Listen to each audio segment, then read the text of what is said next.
Hello, everybody. Good evening. Good evening. Welcome. Welcome. I do have my comments off tonight. As I go through the first couple documents, I will do a follow-up Q&A after I finish going through. I have updates for the District of Columbia case tonight. So there were 3 replies that were filed by Mr. Trump just a few days ago. So I thought I would take you through each of those. Again, I will read through these motions and then turn comments back on so we can do a Q&A to kind of go through the different motions and what they mean. So I did want to start off with the comments off just so that I could get through each of the documents. So I've got 3 separate documents to start with tonight. Each of these are Mr. Trump's replies to the motion to dismiss. So here's what had happened. Mr. Trump had filed a motion to dismiss on 3 separate grounds. One was on a selective and vindictive prosecution, one was on constitutional grounds, and the third one was based on statutory grounds. So he had filed 3 motions. Now, Jack had filed responses to each of those motions, huge responses. And now Mr. Trump has an opportunity to file replies. So it's kind of knocking back and forth. The person who starts the motion, then there's a response, and now there's a reply. So this is a reply back from Mr. Trump, and I've got one for each of those separate issues here. So let me make sure I'm in frame because I see that I'm not quite in frame. Here we go. There we go. All right. So I will take you through each one of these. And again, I do have a little note to tell what each document is. We have the DC case. So this is the election case out of DC. This is Trump's reply regarding the motion to dismiss. So I have 3 separate replies to go through with you tonight. And then following that, I will open comments up for questions at that point. All right, so let's go ahead and get started. So this is President Trump. Again, you know it's been filed by Mr. Trump if it starts as President Trump. So his reply in support of a motion to dismiss for selective and vindictive prosecution. Again, he filed the original motion. Jack Smith had put in a response, and now this is Mr. Trump's reply to that. President Donald J. Trump respectfully submits this reply in further support of his motion to dismiss the indictment based on selective and vindictive prosecution. Dubbing team members career prosecutors does not insulate the activities of the special counsel's office from judicial or public scrutiny.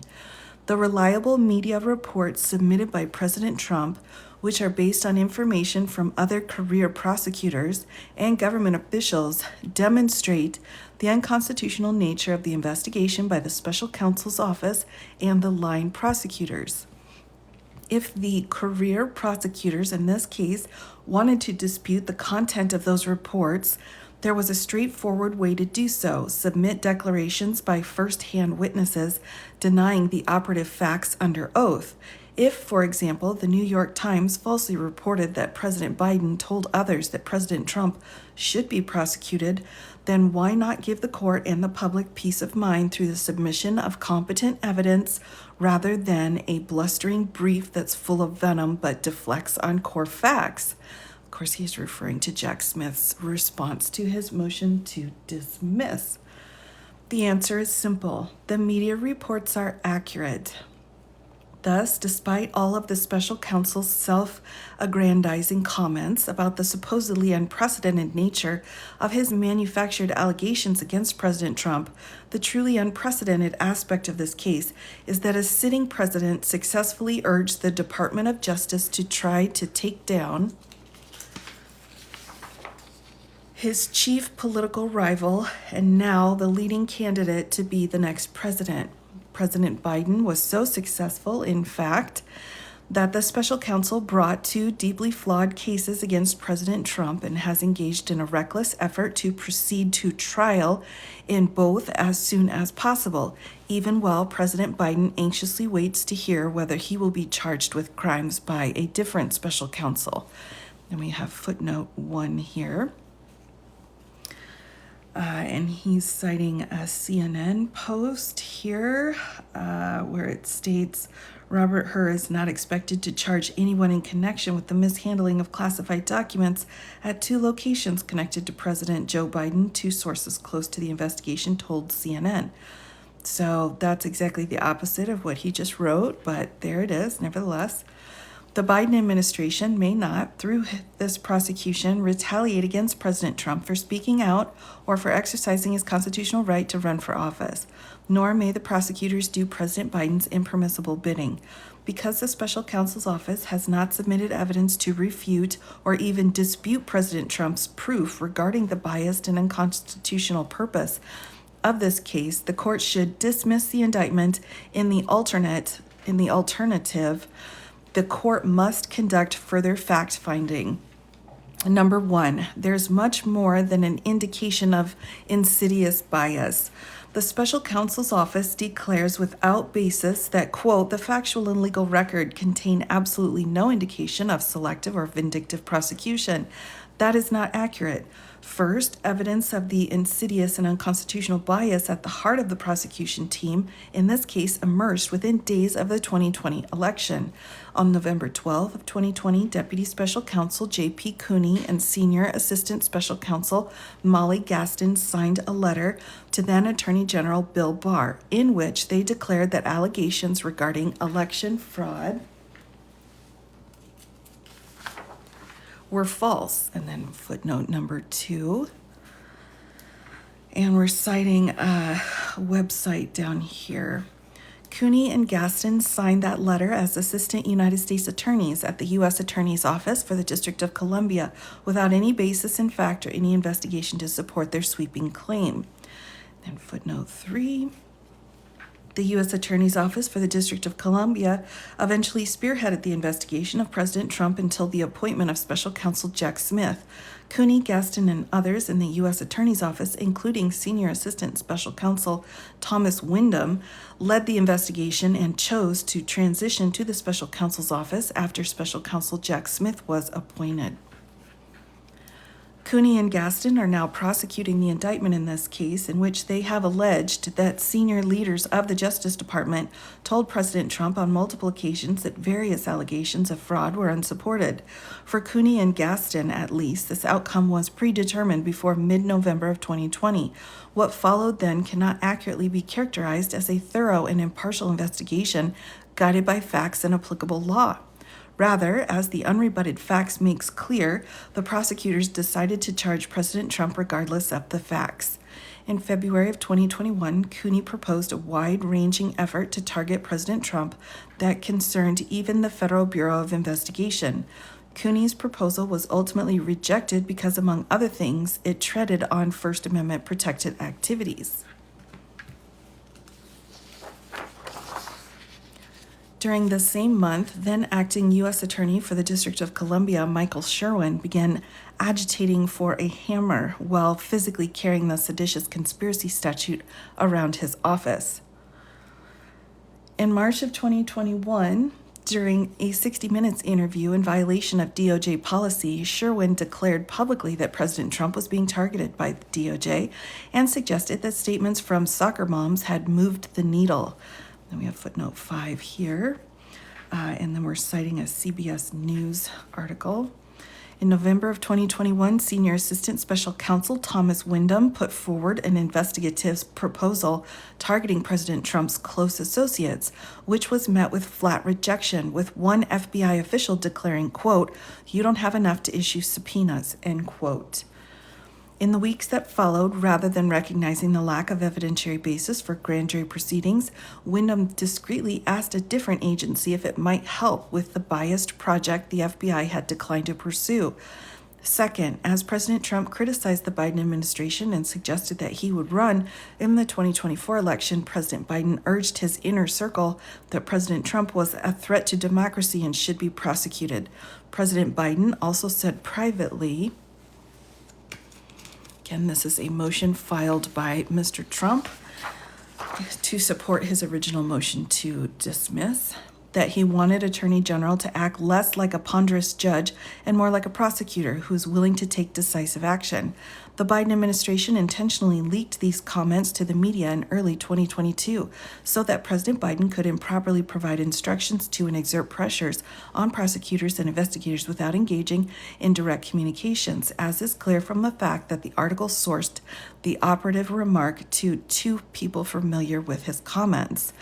Unmoved by such intimidation tactics, President Trump maintained his criticism of the Biden administration, leading to a groundswell of support for President Trump's 2024 candidacy. Footnote number 6, which is a Quinnipiac University poll. 78% of Republicans want to see Trump run for president in 2024. On November 9th of 2022, just days before President Trump announced his candidacy, which is extremely early, President Biden issued a final ultimatum. We just have to demonstrate that he will not take power if he does run. President Biden's threat was clear. If President Trump chose to run, President Biden would bring the force of the government down on President Trump. Once again, undeterred, President Trump announced his candidacy. Then President Biden made good on his threat. I'm pausing for a moment because this is completely false information, everybody. Yes, it's being filed in a pleading in a criminal case, but it is false information. Within days of President Trump's announcement, the Attorney General appointed the special counsel who filed a false indictment. This is also incorrect.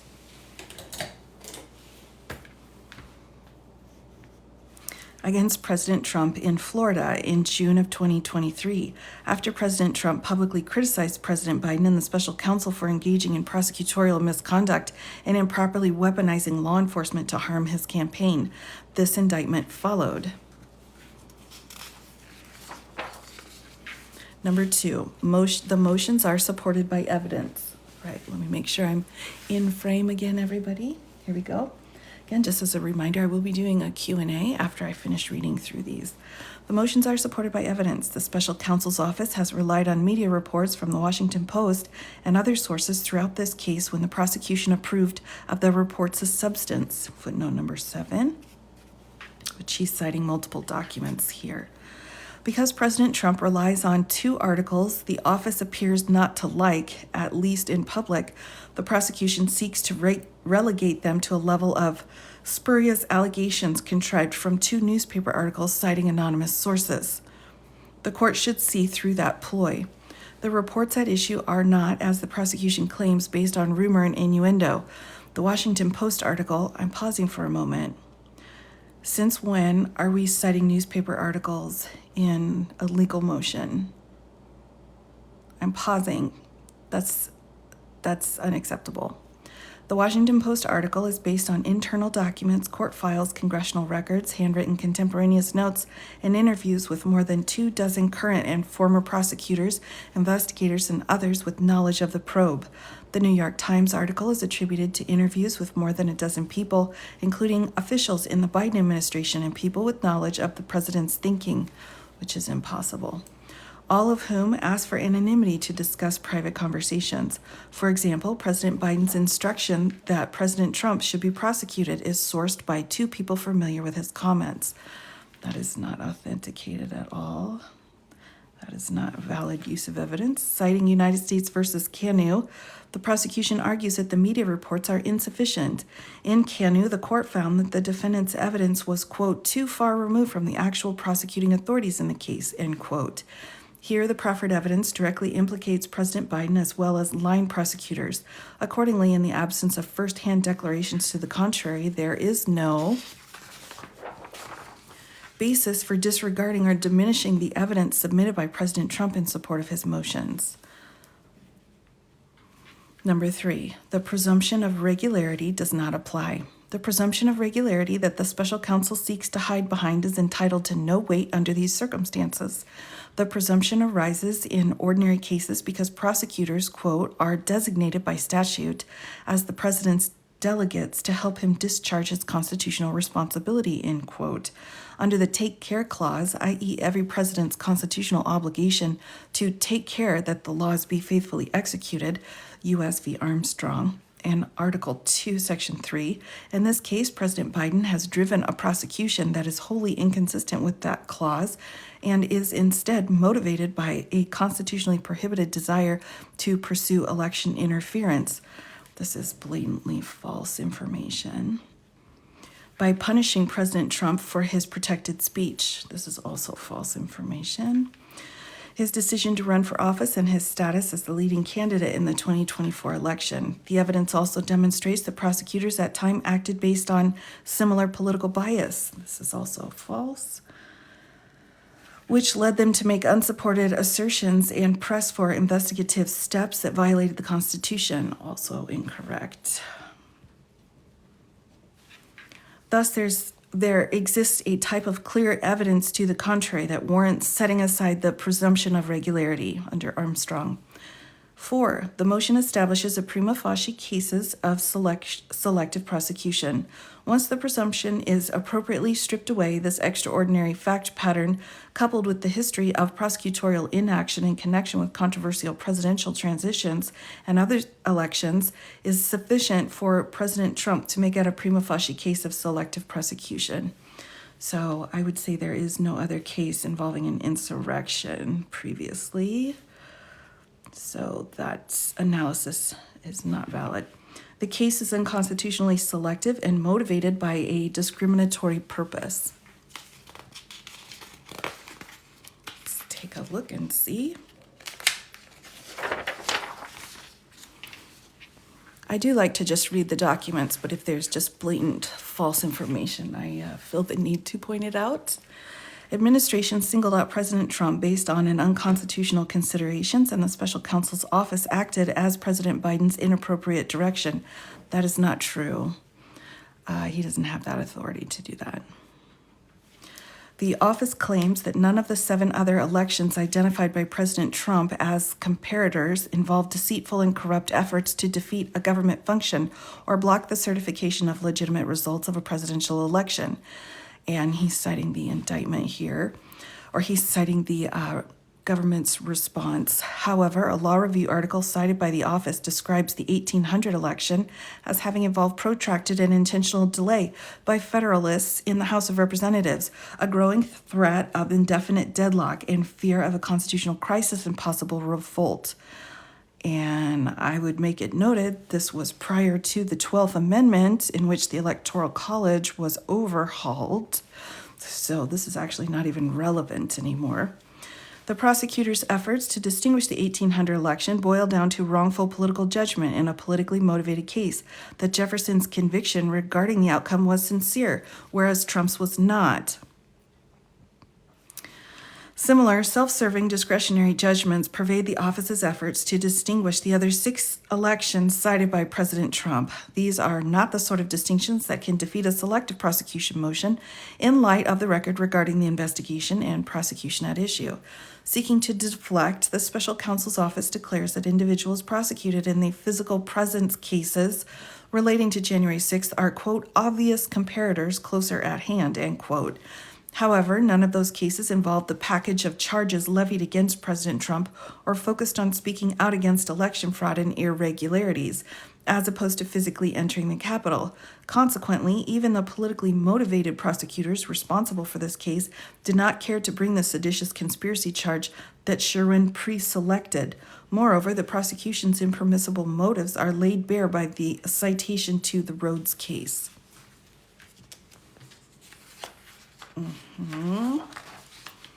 In March of 2022, before President Biden's declaration that President Trump must be prosecuted, DOJ prosecutors argued that Rhodes acted independently of President Trump. Prosecutor describing evidence of an intent to fight to stop the result with or without somebody like President Trump calling them to action. See also prosecutor arguing in summation that Mr. Rhodes was clear in these open letters that if President Trump didn't take action, he and his co-conspirators would, and that the president didn't take action. Now that President Trump is the leading candidate in the 2024 election, the prosecution argues that President Trump and Rhodes are similarly situated. This tact only supports President Trump's motion. 5. The motion establishes a prima facie cases of a vindictive prosecution. President Trump has also made the required showing of vindictiveness. A case cited by Special Counsel's Office establishes that a defendant can meet his burden through evidence that the prosecutor was prevailed upon to bring the charges by another with animus, such that the prosecutor could be considered a stalking horse. This is precisely what President Trump has demonstrated through President Biden's public statements and news reports based on leaks and former members of the prosecution team. And none of this evidence would be supported. You wouldn't even be allowed to present this in court.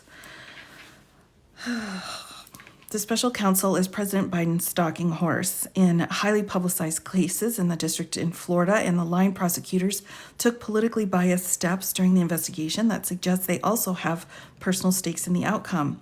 A presumptive of vindictiveness will lie in the pretrial setting if the defendant presents facts sufficient to show a realistic likelihood of vindictiveness. And then citing case law here, reasoning that particularly in an important, highly publicized case, a prosecutor, being but human, may have a personal stake in obtaining a conviction and a motivation to engage in self-vindication, serve as additional facts that support the finding of a presumption of vindictiveness. The inference of vindictiveness is further supported by the fact that before President Trump declared his candidacy and President Biden urged for his prosecution, DOJ declined a proposal by the National Archives to investigate the use of electors to the 2020 election and alleged documents that Trump used to pressure Pence not to certify the election for Biden. This is also false. See also it at 9, noting that the FBI wasn't ready to move forward on the so-called fake electors following Wyndham's November 2021 presentation. The special counsel's office contends that an inference of vindictiveness is less appropriate in pretrial settings, such as this one, because this is a time when the prosecutor's assessment of proper extent of prosecution may not have crystallized. To the extent the prosecution's crystallization is relevant, it only supports dismissal. The office recently suggested that it will seek to offer evidence of the January 6th violence at the Capitol at trial in this case, which is a position the prosecution announced only after President Trump made public statements criticizing the prosecution and filed pretrial motions defending himself. This is also false. 6. At minimum, fact-finding is necessary to resolve these motions. The prosecution suggests that President Trump must provide exceptionally clear proof to obtain a hearing on these motions. That is not the law. And citing case law, a defendant who seeks discovery on a claim of selective prosecution must show some evidence of both discriminatory effect and discriminatory intent. U.S. v. Oseguera Gonzalez, applying selective prosecution standard for discovery to vindictive prosecution claim. On the selective prosecution motion, some courts have lowered the standard for discovery in selective enforcement cases by jettisoning the similarly situated requirement for the discriminatory effect prong and abandoning the discriminatory intent prong entirely. Regardless, under either formulation, President Trump has met the some evidence standard, citing case law as a condition of discovery to adduce some evidence tending to show the essential elements of defense. President Trump has also established a realistic likelihood of vindictiveness, which the prosecution must attempt to rebut through actual evidence rather than unsworn assertions in a memorandum of law. Finally, the special counsel's office professes confusion about what the fact-finding would entail and claims that it requires a rough sketch. The Supreme Court has provided one in a case the office cited. The government must assemble from its own filed documents, which might corroborate or refute the defendant's claim, citing the Armstrong case. So, 2, have our discovery requests. There is no mystery about what the prosecution must do if it seeks to establish that this case is based on permissible motives, which it clearly has not. So that is the end of the first motion reply. Okay, so again, just a friendly reminder, Mr. Trump had filed 3 motions to dismiss, and one of them was on selective and vindictive prosecution. Jack Smith filed his response. This is now Donald Trump's reply to that response. So next up, we have his next reply. So again, this is the DC case, everybody who's just joining. We had multiple motions to dismiss filed, we had responses, and now we have replies here on record. So this is Trump's reply in support of a motion to dismiss based on constitutional grounds. So now we will get into his constitutional arguments here.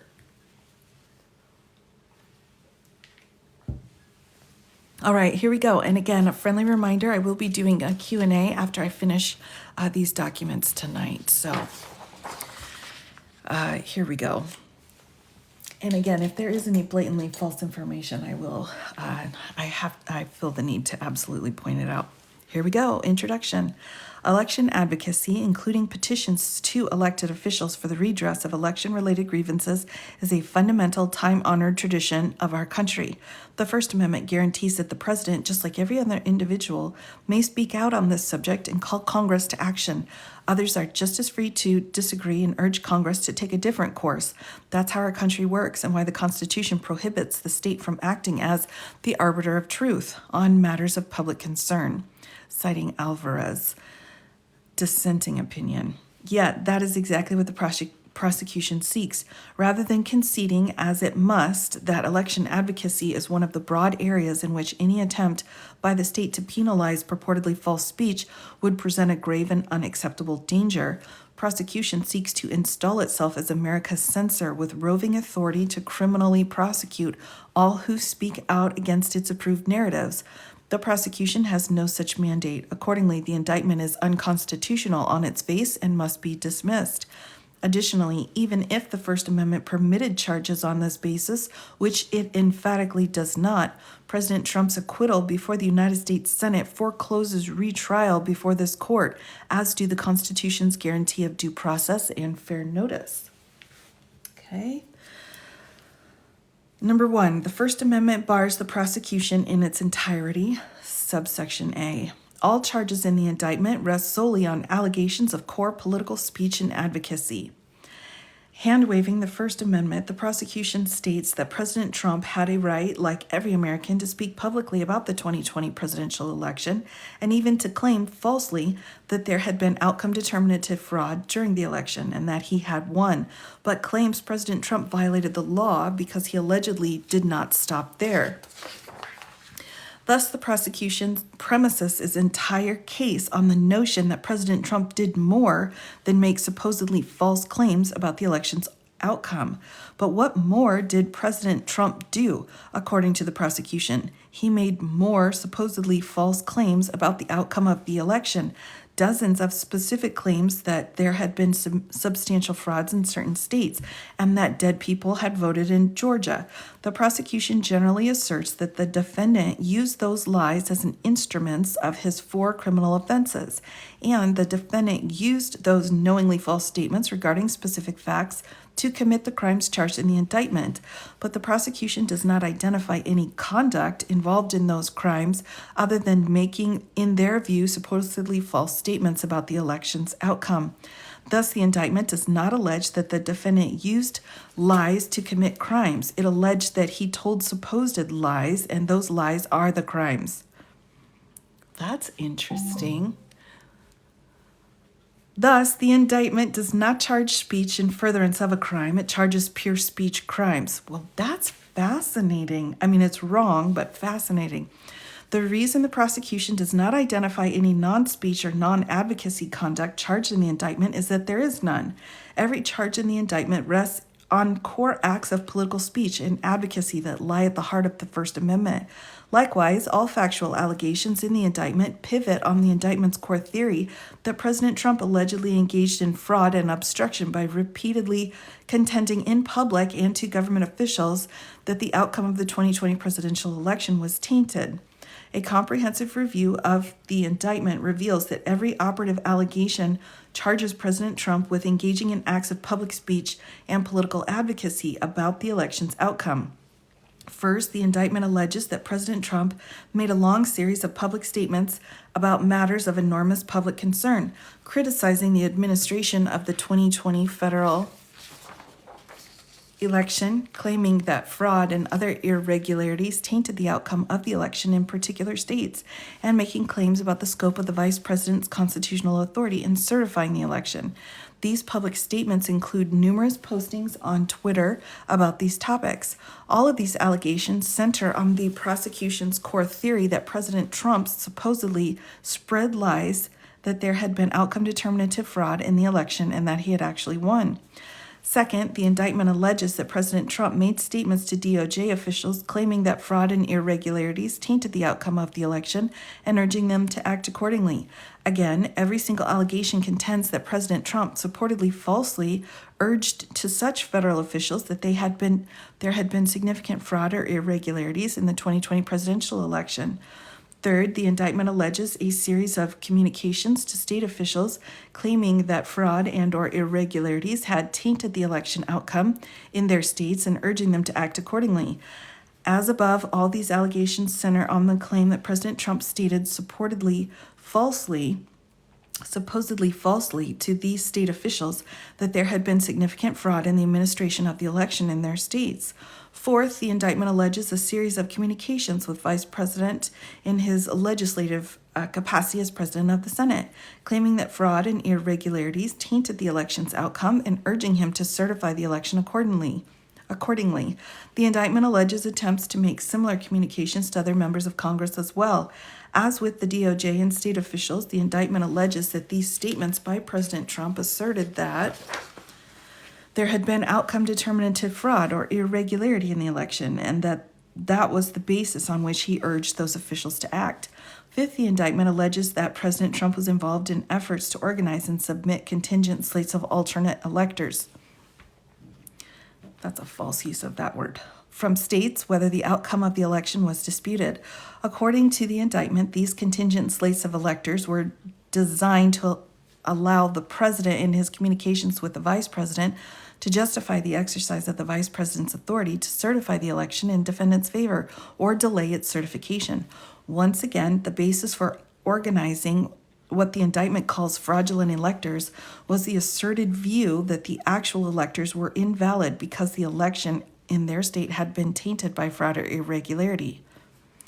Thus, every allegation in the indictment, including all counts charged, centers on the prosecution's theory that President Trump committed fraud or obstruction by repeatedly contending that there had been fraud in the election. In short, despite acknowledging the defendant had a right, like every American, to speak publicly about the election and even to claim falsely that there had been outcome determinative fraud during the election that he had won, the prosecution presents such statements as the only material acts of alleged wrongdoing. Thus, this case is not about what President Trump did, but what he said. Okay, alleging that all counts charge conspiracies that are built on widespread mistrust the defendant was creating through pervasive and destabilizing lies about election fraud. Alleging that the purpose of the conspiracy was to overturn the legitimate results of the 2020 presidential election by using knowingly false claims of election fraud to obstruct the federal government function by which those results are collected, counted, and certified.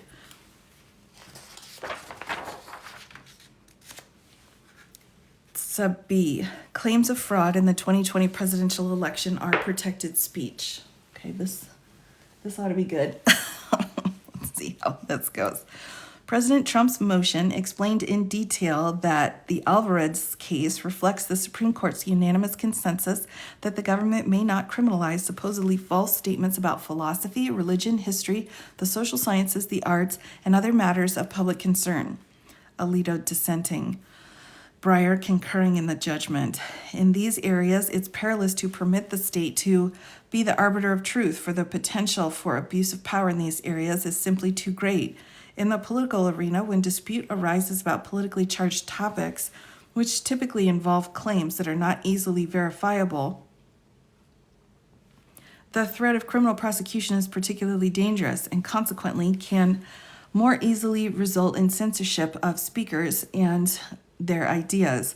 Concurring in the judgment is Justice Breyer. Our constitutional tradition stands against the idea that we need Oceania's Ministry of Truth, a plurality opinion by Kennedy. Why aren't we citing any of the major opinions here? We're citing concurring, dissenting. Interesting. The prosecution does not meaningfully dispute this point. Instead, the prosecution contends that President Trump made not just general assertions, but concrete specific statements about specific acts of frauds in individual states, and that these suffice to render his speech criminal. The prosecution cites no authority for his supposed specificity exemption to Alvarez, and none exists. Claims about philosophy, religion, history, the social sciences, the arts, and other matters of public concern. Again, this is not proper use of that case law. Emphasis added, the prosecution conveniently omits the italicized phrase, probably because it's not usable. Can be either general or specific, but they are protected by the First Amendment, not according to the majority opinion.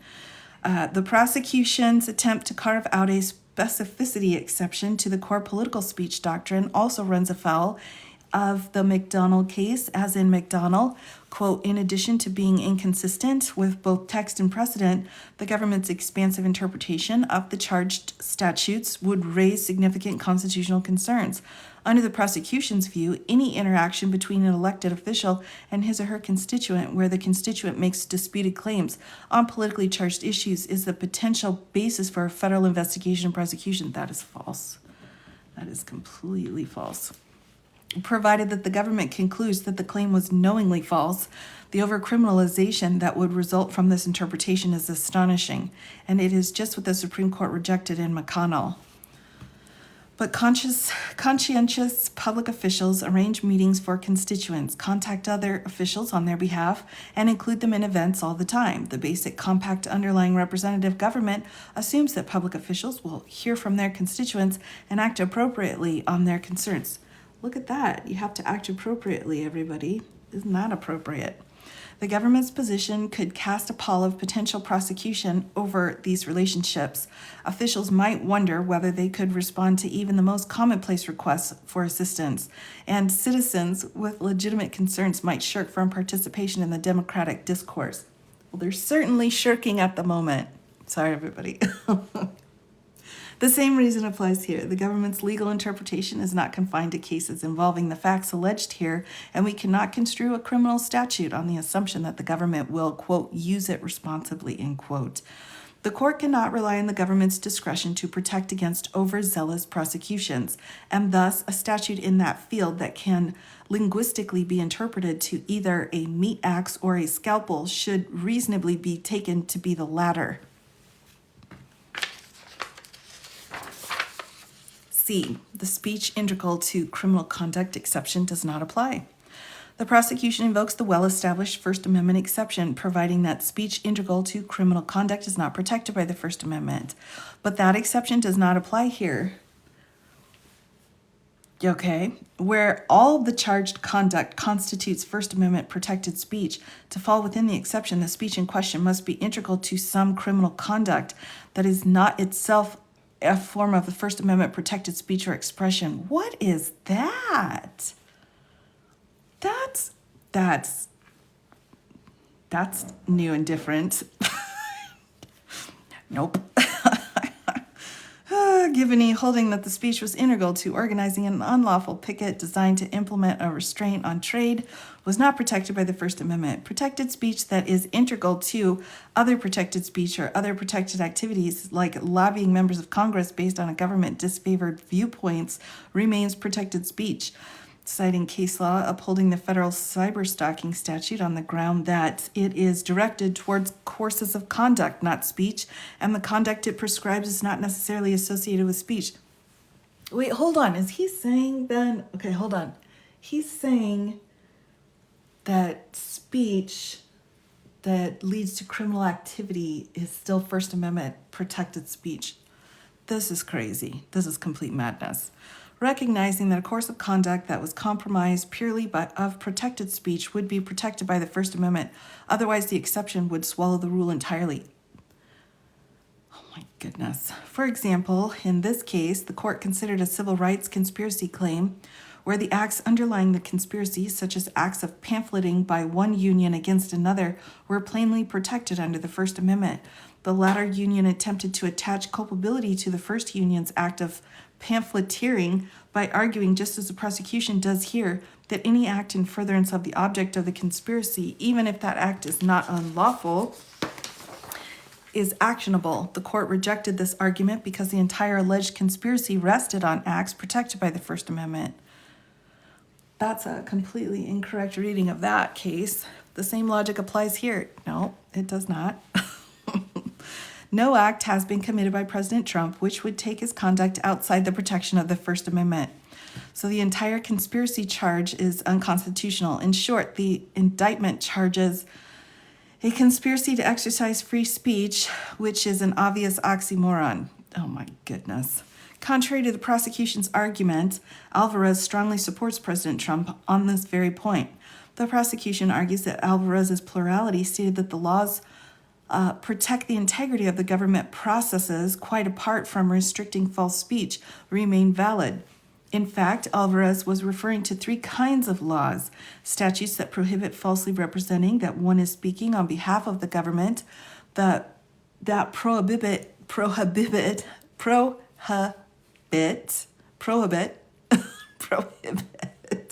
impersonating a government officer, and perjury. Needless to say, the conduct alleged in the indictment bears no resemblance to those actions, precisely because they involve trickery and deceit, not ordinary political advocacy. Moreover, Alvarez emphasized that such conduct can be prohibited because those prohibitions protect the integrity of the government process, quite apart from merely restricting false speech. Thus, the indictment does not seek to punish President Trump's conduct quite apart from merely restricting false speech. It does the exact opposite. It punishes only First Amendment protected speech, including both public speech and protected advocacy of public officials. This is impermissible under the reasoning of Alvarez as well. This is interesting, but it's wrong. The prosecution further emphasizes this point when it contends that falsity is not a viewpoint. Whatever the merits of this claim, in other contexts, the statement is inapplicable to the widespread and unsettled disputes about the outcome of the 2020 presidential election. Unsettled?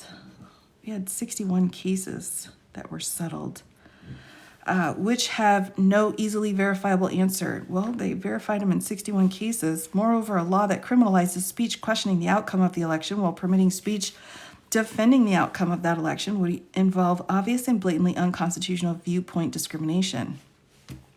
The prosecution's attempt to distinguish McDonald fails as well. McDonald held the claims about a judicial nominee's fitness made in a letter of advocacy to public officials were subject to the exact same standards of First Amendment protection that apply to the same statements made in public forum. The right to speak and the right to petition the government are inseparable, and there is no sound basis for granting greater or lesser constitutional protection to statements made in a petition to a government official than other First Amendment expression. Because the claim that the 2020 election was stolen is protected by the First Amendment,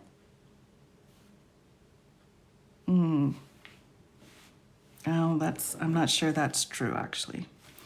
When it is made in a public speech, nope.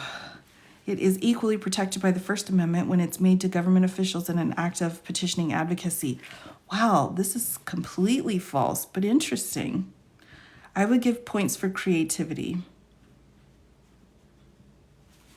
D. On the government's interpretation, the underlying criminal statutes are facially invalid and unconstitutionally overbroad. All right? The First Amendment problems with the prosecution's novel and unprecedented theory of criminal liability extend not just to the indictment, but to the underlying criminal statutes charged therein. If the prosecution is correct and those statutes criminalize acts of core political speech and advocacy, as charged in this case, those statutes are facially unconstitutional under the First Amendment. Any statute that criminalizes core political speech is invalid. That is not true at all. That is incorrect. Wow. At least as applied. That would be your first semester of constitutional law in law school, everybody. The criminalization of protected speech is not only real, but substantial as well, judged in relation to the statute's plainly legitimate sweep. As discussed above, the prosecution's interpretation of these statutes entails that criminalize a wide range of perfectly ordinary acts of public speech and petitioning the government. The prosecution therefore renders its own statutes invalid by seeking to extend them to President Trump's speech. Again, that's false. The impeachment judgment clause and principles of double jeopardy bar the prosecution of President Trump after his acquittal by the Senate. The Senate is not a legal body. for purposes of res judicata. All right, so let's just keep that in mind. Both the impeachment clause, judgment cause, and related principles of double jeopardy foreclose the criminal prosecution of a president who's been tried and acquitted by the Senate. By the Senate, not by the judiciary. A. Impeachment Judgment Clause. 1. The plain meaning of the Impeachment Judgment Clause governs. The prosecution claims the Impeachment Judgment Clause's text and history support criminal prosecution here, but it provides no analysis of that text. Instead, the prosecution merely block quotes the text of the clause and then asserts without further analysis that the clause merely makes clear that criminal prosecution may follow such a conviction by the Senate. On the prosecution's view, therefore, the phrase "the party convicted" actually means that both the party convicted and the party acquitted, and for that matter, the party who was never impeached at all. As a matter of plain meaning, the prosecution's interpretation makes no sense. Obviously, an acquittal by the Senate is more likely than a Senate conviction to foreclose future prosecution. Thus, if the framers had wished to clarify, the impeachment and trial in the Senate would have no impact on future prosecution, regardless of the trial's outcome. One would expect them to state that the party impeached shall nevertheless be liable and subject to indictment, trial, judgment, and punishment according to the law. But they did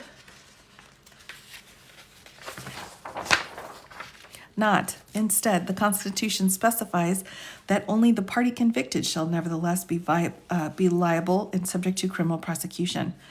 That's a stretch, everybody. That's a pretty big stretch. Proving this point, if the framers wished to specify that only the party convicted could be prosecuted and not the party acquitted, the actual phrasing of the clause is the most ordinary and natural way to do it. The long-standing canon of interpretation, expressio unius a exclusio alterius, or negative inference canon, reflects the principle that specification of the one implies exclusion of the other. Validity describes how people express themselves and understand verbal expression. That's completely unnecessary. When a car dealer promises a low financing rate to purchasers with good credit, it is entirely clear that the rate is not available to purchasers with spotty credit. So also here, when the Constitution provides that the party convicted in the Senate may be subject to criminal prosecution, it is clear that the party acquitted in the Senate trial is not subject to criminal prosecution for official acts. That's so interesting how they are chewing up the Constitution and spitting it out again. It's interesting. It's horrifying and interesting. This is true because the phrase "the party convicted" can reasonably be thought to be an expression of all that shares in the grant or prohibition involved. Because there are only two possible outcomes from a Senate trial, conviction or acquittal, specifying the implication of only one outcome strongly implies that those implications do not apply to the other outcome. For these reasons, the plain implication of the phrase "party convicted" is that criminal prosecution is a consequence that can come about only after the Senate's judgment. Now we do have a footnote here, footnote 1 here. So let me just go over that one real quick. The prosecution attempts to dismiss Justice Alito's observation by arguing that he was addressing the amenability of a sitting president to prosecution. But the logic of his argument is that the prosecution may only come after Senate conviction, which applies equally to sitting and former presidents. Moreover, Justice Alito's observation also reflects the plain text of the Constitution, which draws no distinction between current and former office holders on this point. Okay. 2. Historical sources reinforce the clause's plain meaning. So at this point, he's trying to say, because if he's found not guilty of this in the Senate, then he's already been tried and can't be tried again under the double jeopardy clause of the Fifth Amendment. So that's where we are at here.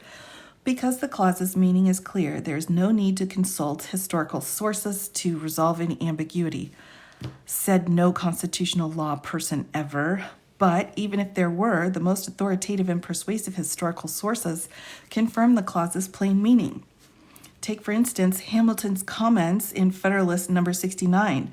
The prosecution cites this source, but selectively omits language that contradicts its argument. Federalist 69 states, quote, "The President of the United States would be liable to be impeached, tried, and upon conviction of treason, bribery, and other high crimes or misdemeanors, removed from office, and would afterwards be liable to prosecution and punishment in the ordinary course of law." Thus, Hamilton asserted that impeachment and conviction were necessary prerequisites to criminal prosecution, which would come only afterwards. That's interesting. Second, the prosecution cites Federalist number 65. But once again, in Federalist number 65, Hamilton wrote, quote, "The punishment which may be the consequence of conviction upon impeachment is not to terminate the chastisement of the offender after having been sentenced to a perpetual ostracism from the esteem and confidence and honors of the emollients of his country. He will still be liable for prosecution and punishment in the ordinary course of law." Again, as in Federalist number 69, Hamilton emphasized the criminal prosecution of the president is something that occurs only after conviction by the Senate. Interesting. Hamilton further reinforced this point in Federalist number 77, which the prosecution ignores. Well, I mean, there were a lot of Federalist papers. I'm just putting that out there. In Federalist number 77, Hamilton wrote that the president is at all times liable to be impeached, trial, dismission from office, incapacity to serve in any other, and to forfeiture of life and estate by subsequent prosecution in the common course of law. Federalist number 77. In each passage, therefore, Hamilton makes clear that the prosecution of the president could occur only afterwards and subsequent to Senate conviction. Other historical sources agree. In Marbury versus Madison, Charles Lee, Attorney General of the United States under President Washington and John Adams, declared it to be my opinion, grounded on a comprehensive view of the subject, that the president is not amenable to any court of judicature for the exercise of his high functions, but is responsible only in the mode pointed to in the Constitution, i.e., impeachment by the House and trial by the Senate. Chief Justice Marshall agreed, by the Constitution of the United States, the president is invested with certain important political powers, in the exercise of which he is to use his own discretion and is accountable only to his country and his political character and to his own conscience. This is like a really horrible divorce that we're going through, everybody, with this man. I'm sorry. Moment. The historical sources on which the prosecution relies do not undermine this consensus. Unlike Hamilton and Madison's arguments in the Federalist, none of these sources were in wide circulation at the time the Constitution was adopted, so they are far less likely to reflect the objective public meaning and national understanding of the clause at the time of its adoption.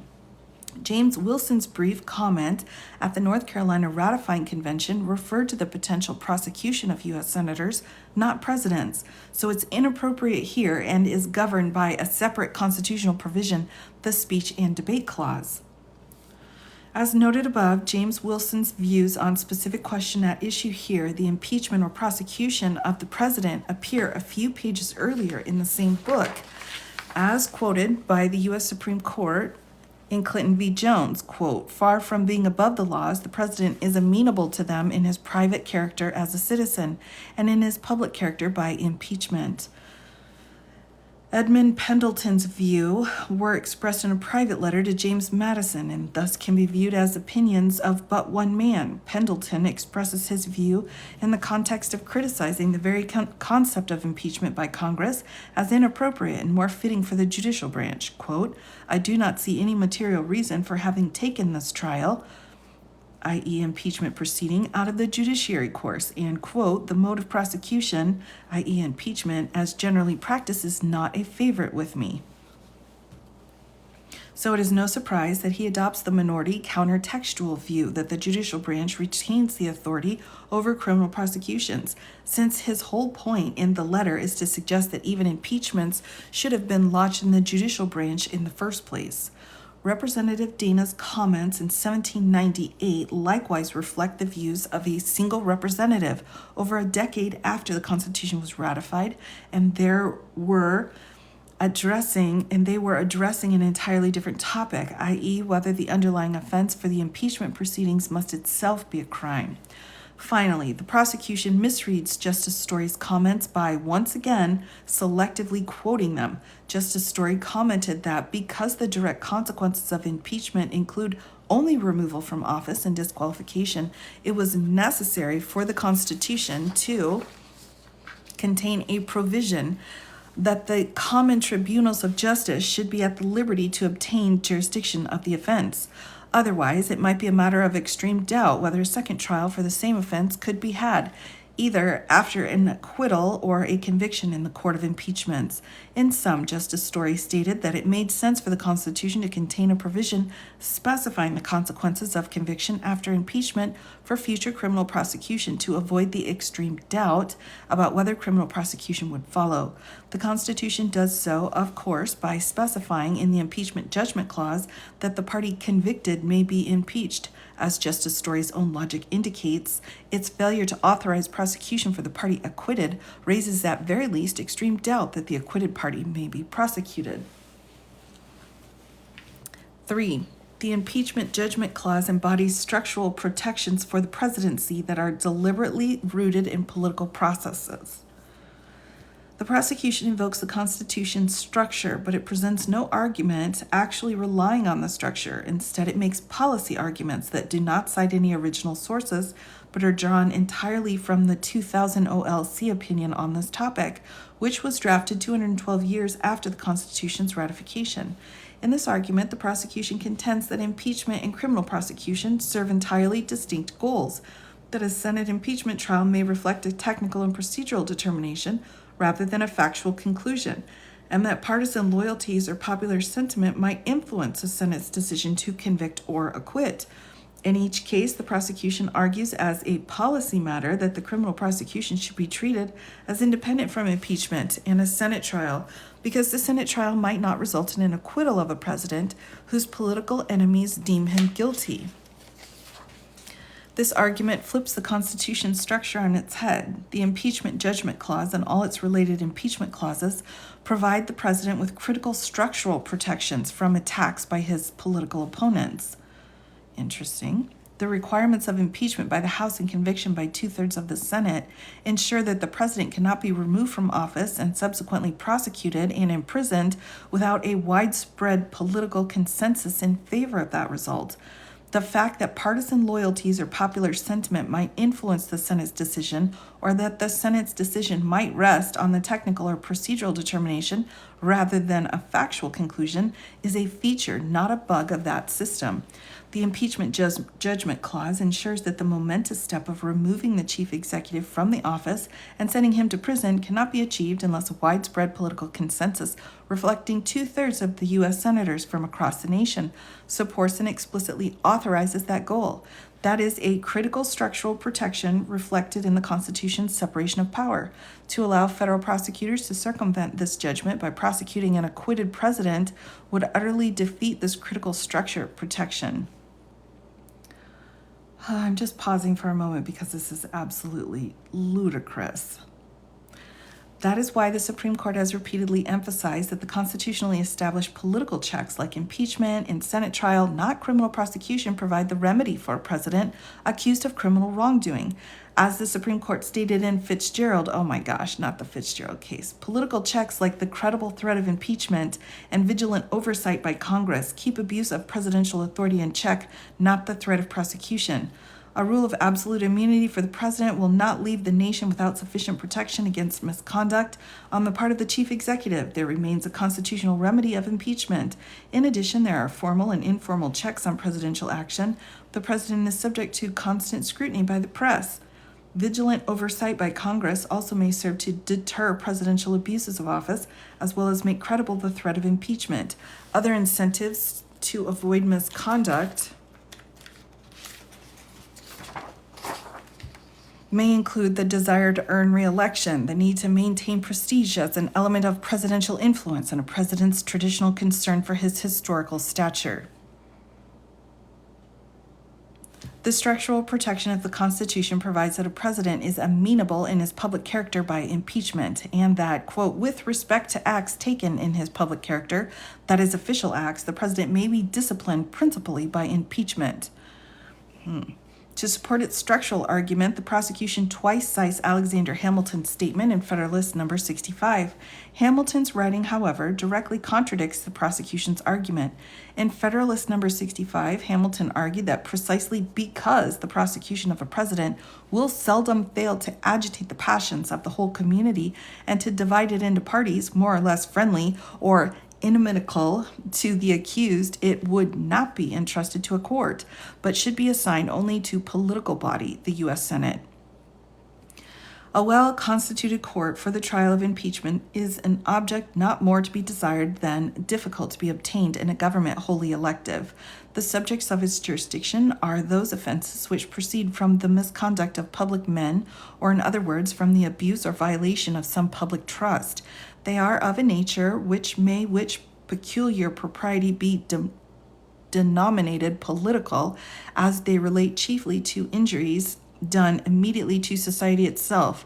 The prosecution of them for this reason will seldom fail to agitate the passions of the whole community and to divide it into parties more or less friendly or inimical to the accused. In many cases, it will connect itself with the pre-existing factions and will enlist all of their animosities, partialities, influence, and interests on one side or on the other. In such cases, there will always be the greatest danger that the decision will be regulated by the comparative strength of the parties than by real demonstrations of innocence or guilt. Hamilton went on to argue that even the Supreme Court should not handle the trial of a president.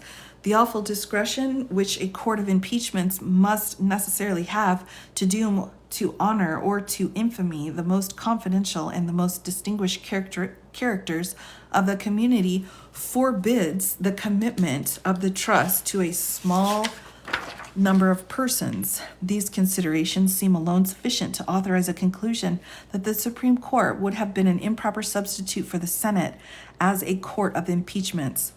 Just pausing for 1 minute, by the way, of course, the first president was George Washington, whom Hamilton absolutely adored, and Hamilton originally wanted us to have a king and not a president. I'm just putting that out there. Moreover, James Madison reinforced the structural concern in Federalist Number 47, where he cautioned against those newfangled and artificial treasons, which have been the great engines by which violent factions, the natural offspring of free governments, have usually wreaked their alternate malignity on each other. Thanks for that, Madison. By requiring a widespread political consensus within the U.S. Senate, the historical cooling saucer of the Republic, before a president can be criminally prosecuted, the impeachment judgment clause protects presidents from being harassed by any thousands of local prosecutors, charging them with such newfangled and artificial treasons. Principles of double jeopardy yield the same conclusion. In his motion to dismiss, President Trump argued that President Trump's acquittal by the U.S. Senate bars criminal prosecution. On similar charges under the impeachment judgment clause and principle of double jeopardy, the prosecution argues that principles of double jeopardy do not apply because an impeachment proceeding does not impose criminal penalties and because the Blockberger test is not satisfied. The prosecution's response on this point attacks a straw man. Get out of here with your straw man. The preclusion of future prosecution rooted in the impeachment judgment clause is not identical to the pure doctrine of double jeopardy embedded in the double jeopardy clause. Thus, one would not expect double jeopardy doctrines to simply transplant wholesale into the context of the impeachment judgment clause, and President Trump does not contend that they do. Instead, the impeachment judgment clause presents a specific, closely analogous case to criminal double jeopardy, which draws on the principles of the double jeopardy clause, but adopts them in a unique context of impeachment, removal, and subsequent prosecution of public officers. That is why President Trump contends the principles of double jeopardy, which through closely analogous are not identical to those of in ordinary criminal cases, foreclose the future prosecution of a president for conduct of which the U.S. Senate has acquitted him. In fact, the prosecution itself argues that the impeachment judgment clause addresses the principle of double jeopardy. When this argument is properly understood, the prosecution's objections to it are implausible. The question of whether impeachment trials impose criminal penalties is beside the point. because the preclusive force of an impeachment acquittal arises from the text of the impeachment judgment clause itself, not just from the double jeopardy clause's prohibition against being, quote, subject of the same offense to be twice put in jeopardy of life or limb, end quote. Only the party convicted in a Senate trial may be subject to criminal prosecution and punishment. That is true even if the Senate trial does not involve jeopardy of life or limb. I don't know, that's a stretch. Likewise, the Blockberger test is an interpretation of the phrase the same offense in the Fifth Amendment. It does not elucidate the phrase party convicted in the impeachment judgment clause. The prosecution's objections, therefore, are besides the point. I don't know. I think that they are. All right.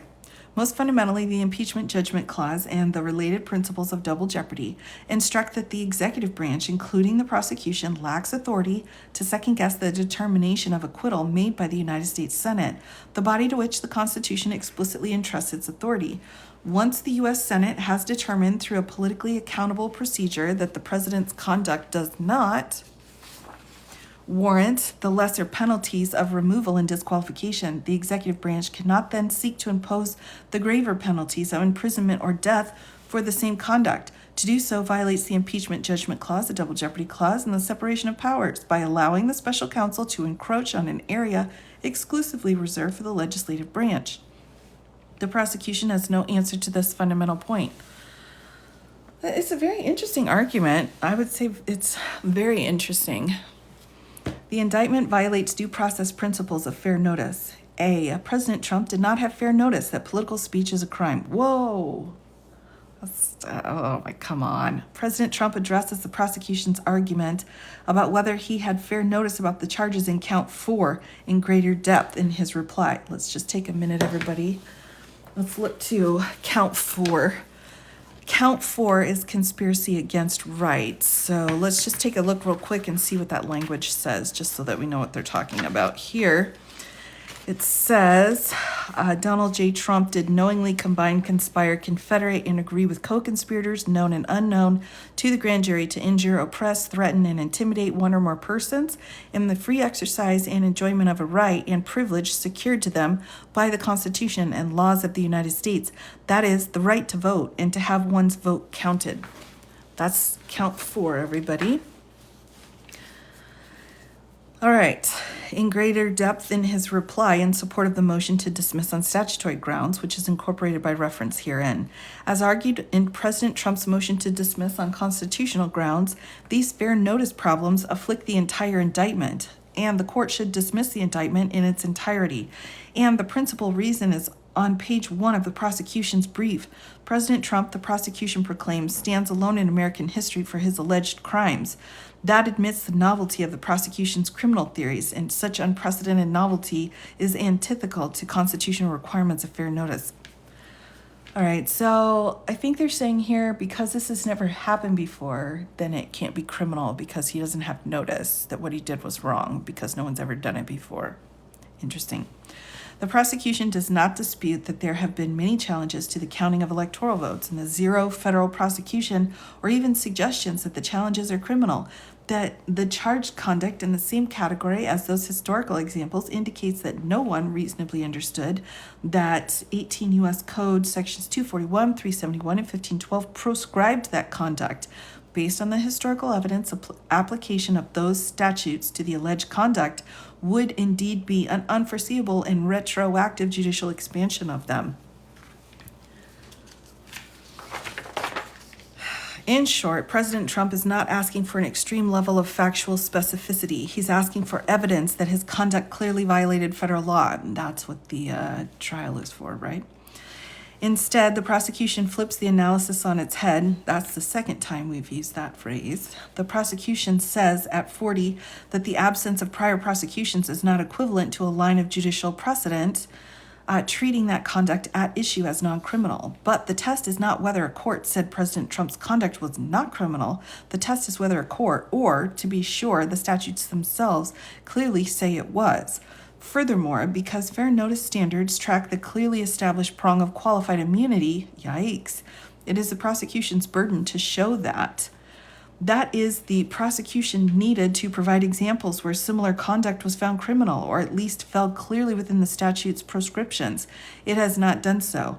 The most specific argument the prosecution offers is its discussion, but as the President Trump's reply in support of the motion to dismiss on statutory grounds shows, that argument is meritless. The prosecution is therefore correct in only one aspect. This case stands alone.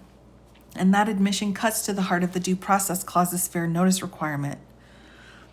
That is just absolutely insane. They're saying because this has never happened before, it can't be criminal. That's very fascinating. To be clear, however, the prosecution's discussion of historical electoral college disputes misses the point. That disputes about the electoral vote happened repeatedly in American history, and that many people, including Supreme Court justices, believed Congress had the final say in what electors were counted, making this point citing Bush v. Gore. Indeed, the prosecution even admits that Congress ignored a state court decision in awarding all 20 electoral votes to Rutherford B. Oh no, not Rutherford. Leave him out of it. Hayes during the disputed 1876 election. Thus, the cases are not dissimilar in the ways that matter. Indeed, the prosecution's attempt to distinguish the 2000, 2004, and 2016 contests likewise make President Trump's case. In each case, Democrats objected to the electoral count. If sustained, those objections would have switched votes. The prosecution argues that those objectives ultimately did not affect the end results. Noting the objections were overruled or were protested votes without the hope or even hint of overturning the victory of the president. But neither did any of the conduct alleged in the indictment. The prosecution also claims some type of good intention or good faith on the objectors' parts, referencing the lack of fraud and deceit in those episodes. But except for the 2004 contest, it is no evidence for that. To the contrary, the objectors meant to prevent the electors' votes from being counted, claimed that the electors were not lawfully certified, and attempted to convince electors not to vote for President Trump. Regardless, the prosecution's under-theorized standards means the difference between crime and an innocent protest depends on an unknown mix of culpability and degree of success. That cannot provide people of ordinary intelligence a reasonable opportunity to understand what conduct it prohibits, and it authorizes or even encourages arbitrary and discriminatory enforcement. The prosecution also misses the relevance of the 2016 Electoral College contest.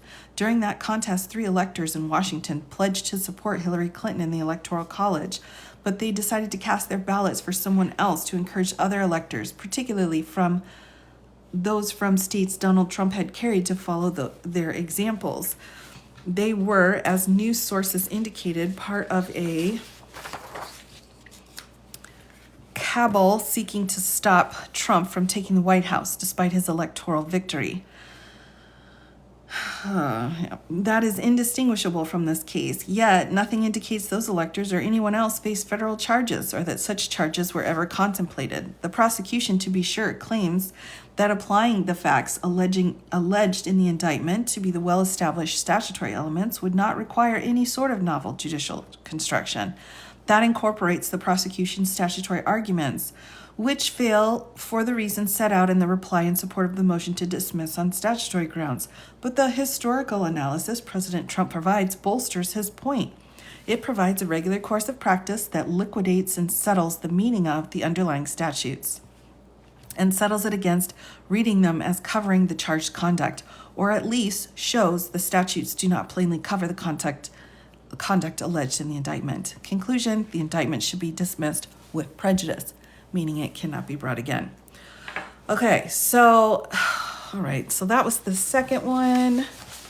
Everybody, now I'm going to tell you right now, I don't have it in me to read through the third one, so I'm just going to give you an overview and then I'll turn on questions. I can't do a third one, everybody. It's too much. But here's his third one that he filed. I'll just give you an overview. So again, this is the reply brief. Now, he had filed 3 motions to dismiss. This was the 3rd one here. So motion to dismiss the indictment based on statutory grounds. So I'll just give you an overview of this, and then we'll go into comments. Here's the introduction. Here's the argument.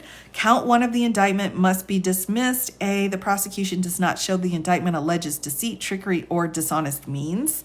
So here are statements about the election. This would be difficult also for me to kind of walk through here in this particular format. So that's the first piece, the statements to the vice president. They go into that, and specific factual lies about the election is included in there. Next, organizing alternate slates and statements to them, the prosecution's arguments here that they set out again. So next we've got B, the prosecution does not grapple with the fact that it alleges political advocacy and not obstruction. Prosecution's interpretation runs afoul of fundamental principles of statutory interpretation. This particular section is incredibly thin. It's thin. It's a thin piece. It's very thin. All right, next, the prosecution has not shown that counts 2 and 3 allege violations of 1512K. Just to remind you again, on the original indictment, count 2 is conspiracy to obstruct an official proceeding. Count 3 is obstruction of an attempt to obstruct an official proceeding. So the interruption of Congress is what he's being charged with. So first, he's saying the indictment fails to allege President Trump had the requisite actus reus. So you have to have an act and an intent in order to have a crime. So they're saying he didn't have that. Here they're going again into the alternative electors, which is not a thing.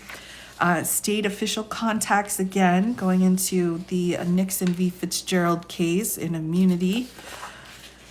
January 6th, what happened then as well. The crowd, it was just a crowd. It wasn't his fault, is what's being put out here. Vice President Pence. So I think this particular piece is interesting. The prosecution finally raises allegations relating to lobbying of Vice President Pence. As explained in his motion to dismiss on the basis of presidential immunity, he basically could do whatever he wanted to do, is what they're saying here in this, in this part of it. B, the indictment fails to allege President Trump had the requisite mens rea, or he didn't have the proper intent, they're claiming, which is a very fundamental argument everybody makes. Number 3, the prosecution's not shown that count 4 states a violation. Here, again, he didn't have fair notice. He kind of just went into that, saying this has never been done before, so how can I know it was wrong?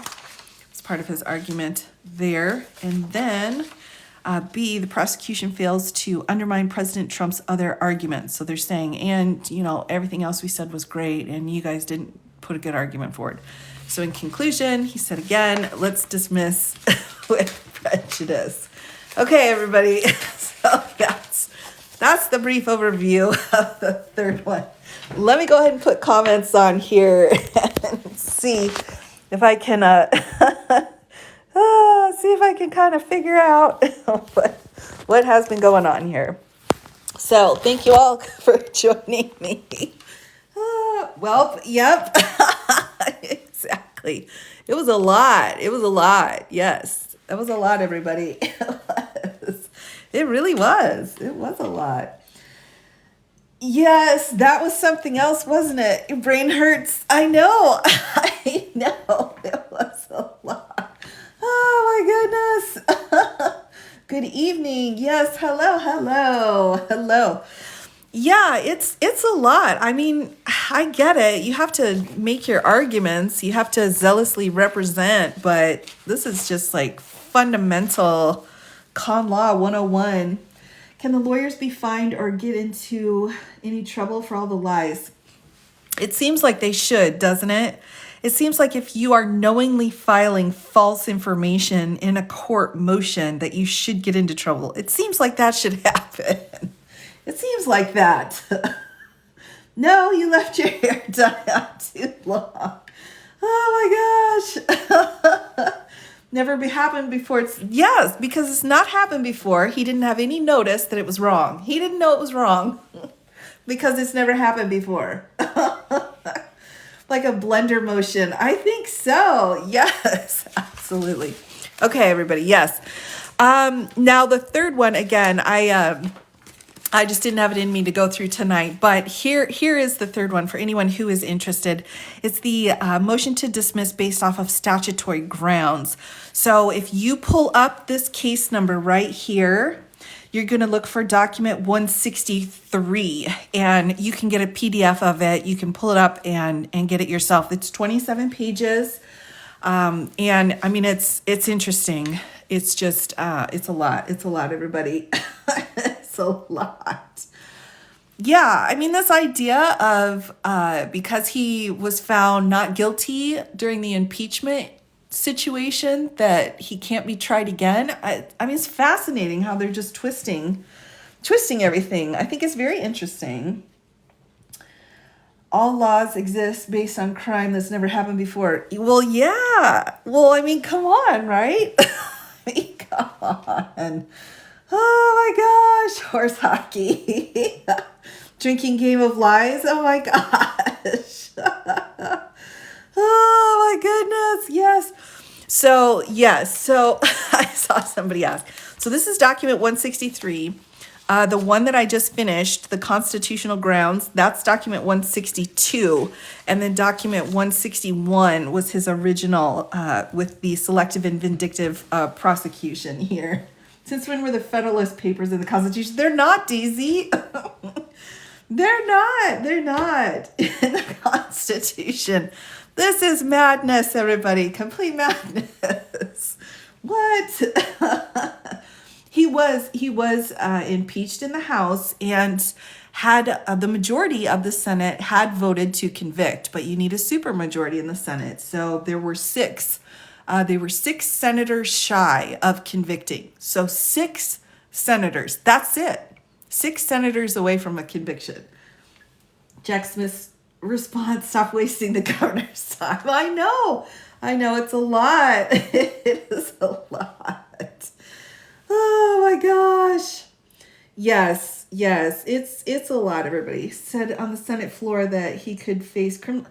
Well, right. And that's what's so interesting, Starwell, is that, when they were arguing this out, they said, well, this is more appropriate in a criminal court, not in the Senate. Meanwhile, now he's arguing, well, this is supposed to only be in the Senate, not in a criminal court. Do the Federalist Papers count for knowing the intent of the framers? We use them to help us figure out what they intended, but, the Federalist Papers are a tool. They're just a piece. They're like using a piece of a dictionary, like an old dictionary. So it's just another way of kind of interpreting what they may have meant, but it's not something that is the, make or break a situation. It's just another element as part of the totality when looking to see what that particular piece of the Constitution means. So it's helpful, but it's not completely, it's not reliance on that. How that flips. Yeah, isn't it? Can his lawyers claim we presented the case as our client asked, as a mean avoiding trouble? They could, but, I think at this point, all of us, I think the judges too, are just like, whatever, just file whatever, just do whatever you need to do. Let's get this done. I think we're all kind of like, Well, so, okay, I think it's an interesting idea. Here's the real deal. Okay, so here again, just to give you an idea, this is the indictment here. You have to file motions to dismiss. If you are representing clients, you have to file a motion to dismiss. Here, he's saying based off of the Constitution, it should be dismissed. Based off of, abuse of prosecutorial discretion, dismiss it. So if you think of every single possible reason why a case could be dismissed for any defendant, not just this guy, but any defendant, you're going to find some of these issues. So it makes sense that in order for them to do their due diligence as his counsel, they're going to need to file all of these different motions to dismiss. So they're really covering the bases here. They're really covering the whole spectrum. So he can't come back and say his lawyers didn't try everything humanly possible, because they are literally trying every single thing possible. You think this case will be dismissed? No, I don't think it will be dismissed. No, I don't. And again, there's a difference between arguing constitutional law issues and criminal court. And criminal law is its own animal, and they come together quite a bit, and they come together, but then they separate again. And it's such a simple statute. We have obstructing an official government proceeding. Congress had to pause for hours because of what happened on January 6th. It's just that simple. So was his behavior the cause of why Congress had to pause their official proceedings? That's the charge here. All right, that's it. So, and then you have these fake electors that sent in the information that was false. There's the conspiracy to say that these fake electors were even possible. That's the conspiracy to defraud. And conspiracy against rights is by questioning repeatedly valid results of an election and trying to force it back to the states, even though they've already certified everything. That is where you have that conspiracy against rights. Their right to vote were being disrespected. So that's where each one of these counts come in. I mean, they're all supported here by probable cause. It's proof beyond a reasonable doubt that's needed for trial. But again, the key to this is that there was an official proceeding going on in Congress. It had to be stopped because of what Mr. Trump did. All right? And he did it on purpose. He did it on purpose. And so that's what the government is saying here. That's what this case is about. That's what this case is all about, everybody. Can the government use Colorado's recent ruling that he actually incited insurrection? I think that they can use it as far as inspiration goes. I think seeing what worked, what didn't work with the judge in Colorado, I don't think any of that would necessarily be in and of its would be admissible, but those kinds of strategies to see like what kinds of questions worked, what kinds of questions didn't work, I think could be very helpful. Just like reviewing other, sporting events and seeing how other teams play and what worked and what didn't work, I think is going to be helpful for them. But you can't use it itself. Well, right. Inadmissible in totality. Yes, correct. Right. So the case itself would be inadmissible, but again, it would be excellent information. It's helpful information, I think. It needs to fight like hell. Well, exactly. Right. Exactly. I mean, that's what this is about. It's just that simple. And they're saying, well, they didn't charge him with insurrection. He wasn't charged with any of that. Well, no, he wasn't. He was charged with interrupting an official proceeding. And that's what he did. So that's what the charge is. So if they're trying to get this dismissed, saying, just because he was out there talking, blah, blah, blah, blah, blah, blah, blah. It's like, that's not, they're going to have to make those arguments in order to be good counsel, but it doesn't mean that they're valid. Could it be referenced as a citation? I'm not sure. Cruz submission to the Ohio Supreme Court. Do you mean the Colorado?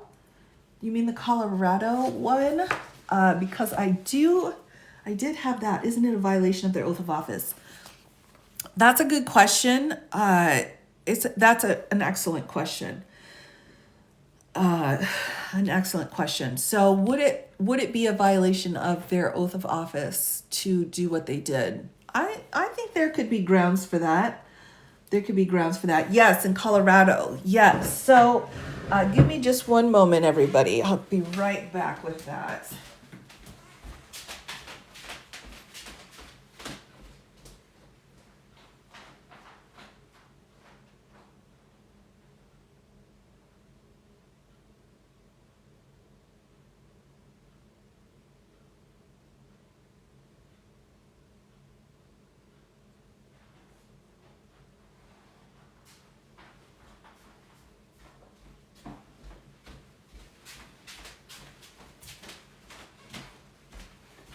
So I do have it. I do have the Colorado brief, just to give everybody a quick heads up. Colorado, both parties have filed an appeal.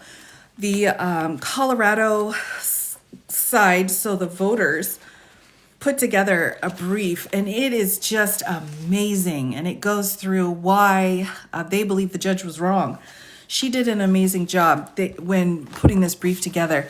So I do plan to go through that whole entire brief. I won't be going through it tonight, but I will be doing a live on that for sure. Were those prior elections actually disputed in electoral counts? I only remember 2000. No, they weren't. No, there were some questions before. I think the big one had to do with the Penguin guy, because he's such a big Nixon fan. When Nixon and Kennedy, there was some debate in Hawaii, and the debate happened because Hawaii had just joined the Union, so there was a big mix-up. But I think that this whole thing came from the Penguins' idea of saying, hey, let's try this again and see if it works. And they did, and it didn't work. But as far as legally goes, no, Bush v. Gore was the big one. That was the big case that did it. Oh, I'm sorry. What was his name? Stone? What's his name? Mr. Stone? Mr. Stone? He looks like that penguin guy, right? The Penguins. Penguin. Yes, Roger. Thanks, Suze. Roger Stone. Yep, sorry about that. Sorry. Sorry about that. I'm sorry, everyone. All I see is a little penguin waddling around. I apologize. My brain's a weird place. I'm sorry about that, everybody. Yes. Yeah, from Batman. Yeah. Sorry. Oh my gosh, I'm sorry. I apologize. Yes. Yeah, it was him because he's such a huge Nixon fan. And so, of course, he remembers the story of what had happened in Hawaii. So, so that was one of the big things. But the election in 1800, everybody knows that was the election that, said, hey, this is a mess. So we just don't want to ever do this again. And then you like Penguin better. Sorry. No, I love Danny DeVito. No, I'm all the critics. Oh my gosh. Oh my gosh. Well, I think it's interesting to talk about. I think it's an interesting time to talk about different things in the law, for sure. Yes, he's got Nixon tattooed on his back. Yes, he does. Yes. So, it makes sense that he knows the story. It's just that story doesn't have a lot of teeth. He really tried to kind of take it and run with it. So I can definitely see how he's kind of behind this idea of, hey, well, let's just mess around with the electors and see what happens. Let's shake it up. Has a huge, yes. And I know his office has got like a whole bunch of pictures and stuff. And, I can't say I'm not for or against Nixon. We'll just say that right now. But I'm not sure I'd put anybody's face as a tattoo on my back that was a president. I'm just going to put it like that. I'll just put it that way. Reading of the New York questioning of Trump. Oh, thank you, Thomas. Oh my gosh, thanks. Yes, I have the afternoon session I still need to do.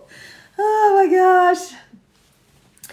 I would totally get a tattoo. I'm just waiting for it. It just seems so permanent, no, I'm just, if it happens, it happens. If it doesn't, it doesn't. You've interviewed really, really, well, he seems very interesting. He seems interesting. Absolutely. She tried to necessarily, I think so. Dramatic reading was everything. Well, I will. Oh my goodness.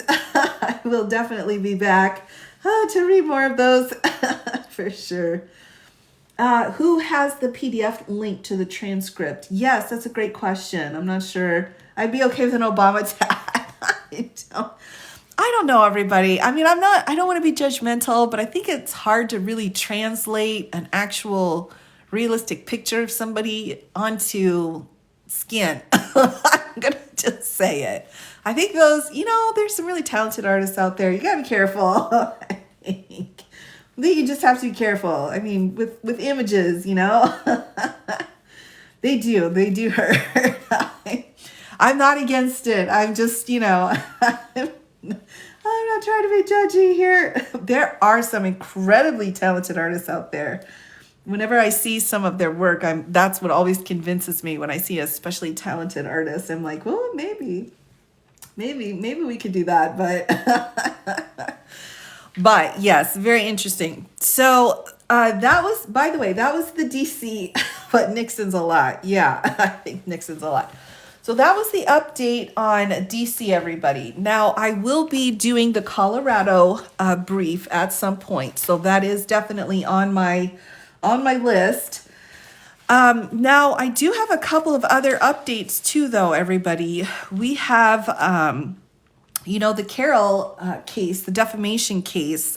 They have some very interesting filings that have just been going on recently. And so I do plan to kind of get into those a little bit more this next week. I'm just kind of giving you I'm foreshadowing everybody.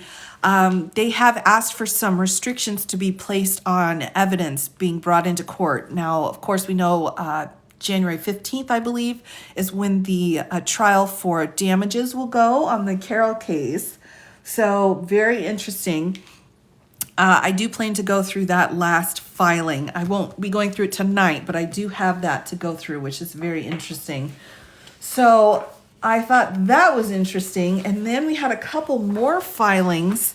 Everybody probably had heard about this one. And this was the letter that was submitted regarding the Department of Justice here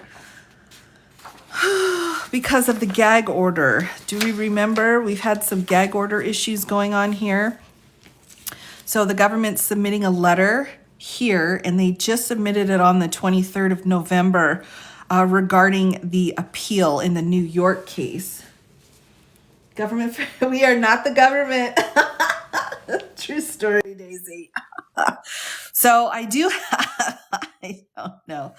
Oh my goodness. I didn't know if people had been aware of this or not, but I will be going through this one as well. So I do have that. And then I have also the opposition. So there's an opposition to the special counsel's letter that was filed here. So I've got those. I will be going through those. No, whatever Fonnie was paid, she's not getting paid enough, everybody. I'll just say that straight up.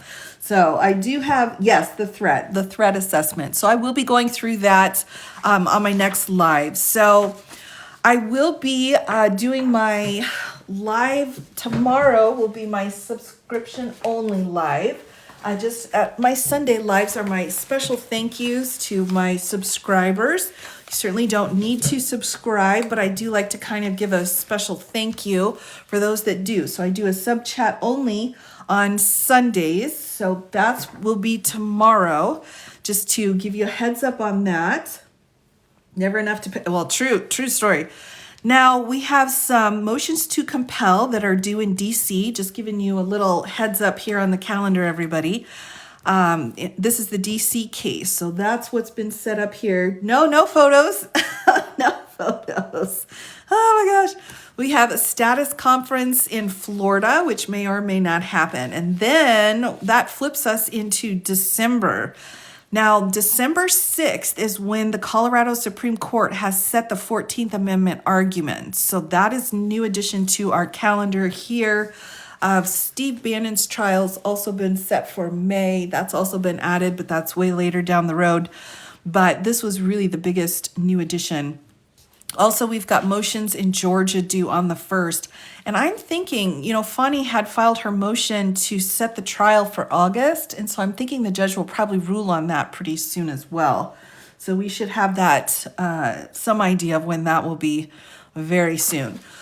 So tomorrow I will go through the New York gag order appeals. Okay, so that will be tomorrow's sub-chat topic. And then I also have Michael Cohen's, I had meant to last time, but his testimony. So I have his New York testimony. So I will be going through that sub-chat only tomorrow. And then Monday, I do want to go through the Colorado 14th Amendment appeal. So that's when I will go through that appeal. Will be on Monday then. Can you check your... Yes, absolutely. Absolutely, Boxer Mom. You got it. Not enough colors. True story. That's very true. So Monday, I will go through the Colorado case. And then Tuesday, I will do I think I'll probably do the Carol update on Tuesday. So just to keep everybody up to date on what's going on with that, because that's a pretty big situation.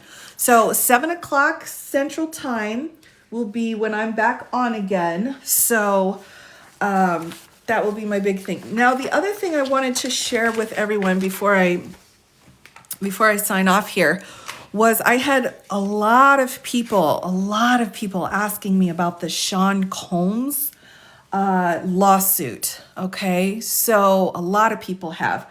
Now, the content of this lawsuit is really beyond the scope of, my comfort level of reading through it out loud. I know. So I won't actually be going through this complaint, but it is really, really important. This complaint's really important. They have reached an agreement, but this is her original complaint that she filed, and she did demand a jury. So if you are interested in looking in to see what happened in this case, this is the case number here, right up here. And you can pull it up, and it's Miss Ventura versus Mr. Combs and his entertainment people. So this lawsuit was filed November 16th. They did settle here, but this complaint, I think it's so important for people to understand and know what happened if this is an area you're comfortable looking through. It's not one that I'm comfortable going through with everybody, but I wanted to make sure you knew that if you wanted to look it up, you can pull it up, you can look through the details of it. And it's very disturbing. It's incredibly disturbing, and it's heartbreaking. So valuable. Yes, Ria, I've heard, yes, he's posted a ton of stuff about Judge Engoron and his law clerk, and a lot of threats, a lot of legitimate, founded threats that have been going on. It's very, very disturbing, very disturbing, very upsetting for sure. It's really, and I think we all knew that would happen. I think what needed to happen was the Court of Appeals needed to realize how serious this situation was. So Wisconsin Supreme Court hearing on redistricting. Okay, interesting. Okay, let me make a note of that. I'll have to get in on that. I haven't been over to the Wisconsin Supreme Court in a while. So why hasn't he been held in contempt and sent to jail? Great question. It's a great question. He was fined twice, and that's a lot. So right now we're still debating whether or not the gag order is appropriate. Oh, right, the Georgia RICO case. Now, I pulled that case, actually. Are you thinking just going through the indictments, Sarah? Because I do have that indictment. I could go through that, the rapper RICO case. Now that we're all starting to understand RICO so much better, right? I think that would be very interesting. So I can set that up for sure. To go through that. It's an interesting case, very interesting. Again, it's got this common goal that everybody has, and then these overt acts taken as part of going through that goal. So yes, I agree.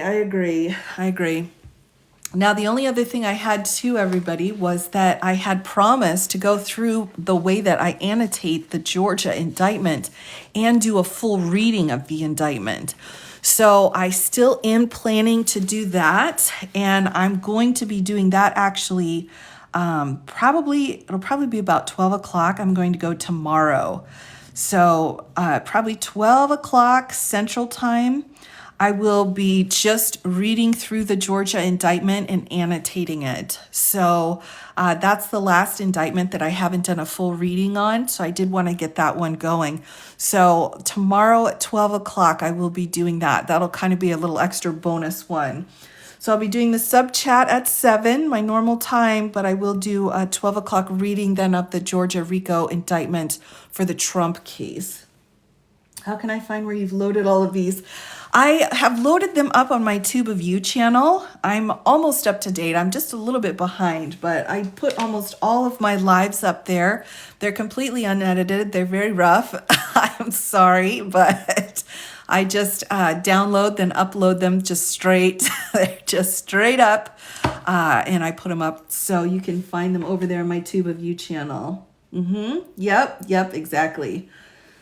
My Tube of You, yes. Now, I was like, oh, I just only have one last thing, but I forgot. I found also, everybody, the Texas abortion lawsuit too. I pulled that and I've been reading through it. This is actually a very interesting civil lawsuit. I wasn't sure if that was something we should put on our calendar or not, if enough people were interested in that. So I've been thinking about going through and explaining the ins and outs of this particular petition as well. Again, this is the Texas lawsuit, a group of women in Texas who have filed a complaint because of the laws there in Texas and how they have negatively harmed. Okay, yes. Okay, yes. So why don't we just tentatively plan then for Wednesday? We'll do the Texas abortion lawsuit, okay? And I'll just read through it and explain how it's working, what's going on. It's a fascinating case, so very interesting law as well. So absolutely, we'll do that on Wednesday. So here's our tentative plan. I should be back at 12 tomorrow. I'll read through the Georgia RICO indictment. In the evening, we'll do our sub chat only. Then I will review the Colorado 14th Amendment appeals on Monday. We'll go through the Carroll updates, the lawsuit updates. I'll probably have a couple more updates too on Tuesday. And then we'll do the Texas abortion lawsuit on Wednesday. So we should have lots of red color for Texas. Yeah, it's a lot, everybody. I try to go at about the same time every night. Sometimes if I do bonuses, I might bump them up midday, but it's 7 p.m. Central is typically the best time for me to hop on. So, and I think too, this format of reading and then doing questions is really working out. So I think I will, a full slate of fun. I think I will continue on with that format. It really gives me enough time to kind of push through the material without going too fast. So this is on the TikTok. Yes, I will be switching very soon. I will be doing once a week again on my Tube of You channel. I'm almost there. I'm just not quite there yet. Light yellow for Colorado. Okay, I could do that for sure. You like the format? Okay, great. I love to hear it. Yeah, I think it's working out because I think it's a little bit easier to kind of get at the trolls a little bit easier. Yes, I will be drinking lots of tea, everybody. I have my tea with my gummy bears. I just wanted to make sure everybody knew these are my gummy bears. You can actually listen. Exactly, Mads. Exactly. I think it's working out great. So I'm loving the format, everybody. All right, well, at this point, I will go ahead and sign off for tonight, everyone. Thank you all for coming and joining me tonight. So much interesting stuff. So I will be back tomorrow, 12 o'clock, and I will be going through the Georgia RICO indictment. And then in the evening, we will do our sub chat only. Then back again, my normal scheduled time on Monday for the Colorado 14th Amendment appeal. So I will be back again, everybody. Thank you so much for coming. And it's always fun to hang out with everybody. Have a great night. I will see you tomorrow. Lemon and ginger. Absolutely. So see you tomorrow, everyone. Have a great night. Take care.